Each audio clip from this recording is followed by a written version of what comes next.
जय हिंद हिंदू भाइयों, जय माता जी, जय हिंद। आज मैं फिर आपके सामने उपस्थित हूँ और मैं पूरे राष्ट्र के हिंदू समाज से कहना चाहता हूँ कि कुछ लोग भारत में ऐसे पैदा हो गए हैं जो हिंदू समाज में फूट डाल करके अगड़े पिछड़ों में या पिछड़ों से अति पिछड़ा में या दलित महादलित में आदिवासी समाज में फूट डाल करके उनको हिंदू समाज से अलग दिखाने की कोशिश कर रहे हैं। और इसमें सबसे अहम रोल है उन लोगों का जो कहते हैं कि हम बुद्धिस्ट हैं। अरे भाई, आप बौद्ध धर्म वाले को सोचना चाहिए कि बौद्ध धर्म के संस्थापक कौन रहे हैं। और बौद्ध धर्म तो हिंदू धर्म का क्रीम है भाई।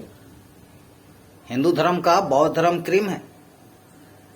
उसका मेन मोटो है, मेन मकसद है ध्यान। और ध्यान से कहाँ जाना है हमको? समाधि में प्रवेश करना और समाधि से सूक्ष्म शरीर में प्रवेश करके खुद को जान जाना। जिस दिन आदमी खुद को जान जाता है ना, खुद को जान जाता है, वह यह भी जान जाता है कि जो शंकराचार्य महाराज ने कहा कि हम ब्रह्मस्मि, वो वही प्रकाश का रूप है। आप भी लाइट हैं। और मैं इस पर तो बाद में बात करूंगा, लेकिन मैं कहना चाहता हूं कि आप लोग ब्रेक मत कीजिए। और जो लोग ये प्लानिंग करते हैं कि ये जो कुछ वर्ग को बांटते हैं, तो मैं उनसे कहना चाहता हूं कि जो लोग दलित कहते हैं दलित समाज को, उनको दलित कहने से पहले आप क्यों नहीं इंटरनेशनल लेवल पर जाकर के सर्च आउट करते हैं कि हिटलर किस कास्ट का था, हिटलर के बाबा क्या करते थे? आप जानते हैं हिटलर के बाबा मोची का काम करते थे। पढ़िए हिटलर का माई कैंप, मेरा संघर्ष, आपको पता चलेगा। आप तो पढ़ते नहीं। जिसने पूरी दुनिया का उन्होंने नक्शा बदल दिया 1939 के सेकेंड वर्ल्ड वॉर में। और एक ऐसा राष्ट्रभक्त जो मरते वक्त भी उसने शादी नहीं की, देश के लिए काम करने वाला। भले लोग उनके एंटी में बोले, वो दूसरी बात है, लेकिन कभी भी राष्ट्रवादियों को राष्ट्रद्रोह नहीं कहा जा सकता। कोई जाकर के स्टालिन से क्यों नहीं पूछता कि भाई ये स्टालिन आप किसी जाति के हो? अरे स्टालिन के फादर तो मोची का काम करते थे, उन्होंने खुद लिखा है। बड़े संघर्षशील जिंदगी रही है उनकी। और स्टालिन पर 1.5 करोड़ लोगों की हत्याओं का इल्जाम है। उसी प्रकार हिटलर पर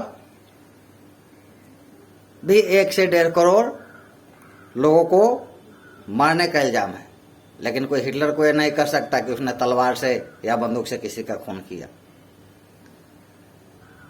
हिटलर ने दुश्मनों के नाश के लिए एक गैस चैम्बर बनाया और एक साथ 5,000 से 10,000 आदमियों को रखा और 3 सेकंड में बटन दाबते हैं उसको राख बना दी। तो राष्ट्रभक्त रहा। और ये लोग उसी समाज से आते हैं जिस समाज को आप महादलित कहते हैं। अरे हुआ किसी का पंजाब में हिम्मत उधम सिंह के अलावा और जनरल डायर को मारने का? नहीं हुआ ना। 7 समंदर पार कर एक लड़का जाता है और जनरल डायर को मार करके आता है। उधम सिंह है भाई, उसके बारे में आप जानते हैं? वो भी इसी समाज से बिलोंग्स करते हैं। तो ऐसे आपको हजारों नाम मिलेंगे जो गुमनामी में खो गए। और बाबा साहब का नाम कौन नहीं जानता? अगर हम आध्यात्म में जाएंगे तो रविदास को, गुरु महाराज को कौन नहीं जानता है? कौन नहीं जानता है कि श्री कृष्ण विष्णु भगवान के कहने से मीरा उनकी जाकर के शिष्या बनी थी। तो ये आप लोग कास्ट वाइज करके, कास्ट सिस्टम में जाकर के, ये मनु कौन लोग हैं? एक आईएएस का क्वेश्चन आया था कि कितने मनु पैदा हुए, तो मैं भी सरप्राइज हो गया, भाई कितने मनु? लेकिन उसका आंसर था 14। अरे भाई 14 मनु ये कौन है? ये 14 मनु वही राष्ट्रद्रोहियों वाला काम किए, कोई पंडित जी लोग नहीं है। ये जिन्होंने जातियों में विभाजित किया वर्ण व्यवस्था को अपने स्वार्थ के लिए और सत्ता के लालच में हिंदू धर्म को विघटित किया, they should be called Manu. इनको मनु कहना चाहिए। अभी देखिए ये कैसे कैसे विघटन करते हैं। अभी पूरी एक समाज थी, फिर पिछड़ा वर्ग बना, फिर पिछड़ा वर्ग में किसी ने अति पिछड़ा बना दिया। अब कोई और आएगा तो कहेगा कि भाई मैं तो अति पिछड़ा को फिर महा अति पिछड़ा एक और वर्ग बनाऊंगा। किसी ने तोड़ करके दलित वर्ग से एक महादलित बनाया, उसमें 22 जातियों को रख दिया। कोई दूसरी पार्टी आएगी तो कहेगी कि मैं महादलित को भी तोड़ करके अति महादलित बनाऊंगा। ये क्या क्या बना रखे हो आप लोग? ये पूरा अगर ये कास्ट बेस्ड सिस्टम खत्म करना है तो न्यूमेरिकल सिस्टम में सबको जनरल सामान्य का दर्जा देना पड़ेगा और सामान्य के आगे लगाना पड़ेगा सामान्य 1, सामान्य 2, सामान्य 3, सामान्य 4। चाहे वो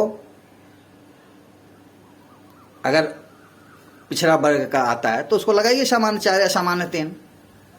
महादलित वर्ग से भी आते हैं तो उनको सामान्य 2 दीजिए या सामान्य 1 दीजिए, सामान्य 3 लगाइए। इस प्रकार की व्यवस्था में ये जो इन्फीरियरिटी कॉम्प्लेक्स है जातियों का वो टूटेगा। इतना ही मैं आज आपके साथ शेयर कर रहा हूँ। जय हिंद, जय भारत के साथ जय माता जी, जय शेरावाली, जय हिंदू भाइयों।